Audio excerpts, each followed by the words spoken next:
টানা ভারী বর্ষণ এবং ভারত থেকে আসা পানিতে দেশের 11টি জেলায় স্মরণকালের ভয়াবহ বন্যার দেখা দিয়েছে। এতে লাখ লাখ মানুষের ঘর বাড়ি ফসলি জমি তলিয়ে গেছে। পানিবন্দী ও ক্ষতির মুখে পড়েছেন প্রায় 48 লাখ মানুষ। এখন পর্যন্ত 15 জনের মৃত্যুর খবর পাওয়া গেছে। এরই মধ্যে বৃষ্টি নিয়ে 2 রকমের পূর্বাভাস দিয়েছে সরকারি 2 প্রতিষ্ঠান। ফলে দেশব্যাপী মানুষের মধ্যে প্রতিক্রিয়া দেখা গেছে। বন্যা দুর্গতদের উদ্ধারে ইতিমধ্যে সেনাবাহিনীর পাশাপাশি কোস্টগার্ড, বিজিবি ও নৌবাহিনী যোগ দিয়েছে। এগিয়ে আসছে দেশের সকল শ্রেণী পেশার মানুষ, চলচ্চিত্র শিল্পী, অভিনেতা, অভিনেত্রী, ইউটিউবার, ইনফ্লুয়েন্সার সহ সঙ্গীত শিল্পীরা। তবে বরাবরের মতো নীরব রয়েছেন চিত্রনায়ক শাকিব খান।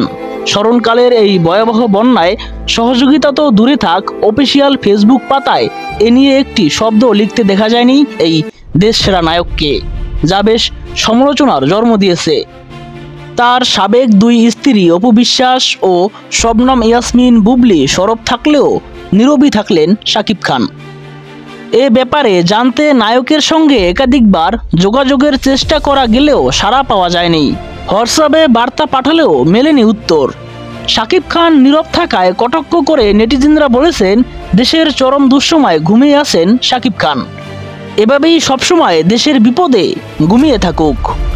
মনে করিয়ে দিতে চাই, 2022 সালে সিলেট সুনামগঞ্জের বন্যার্থদের মাঝে ত্রাণ দেওয়ার যে ঘোষণা নিউ ইয়র্কে বসে দিয়েছিলেন তার অফিসিয়াল ফেসবুক থেকে, তা বাস্তবে আজও সত্যি হয়নি।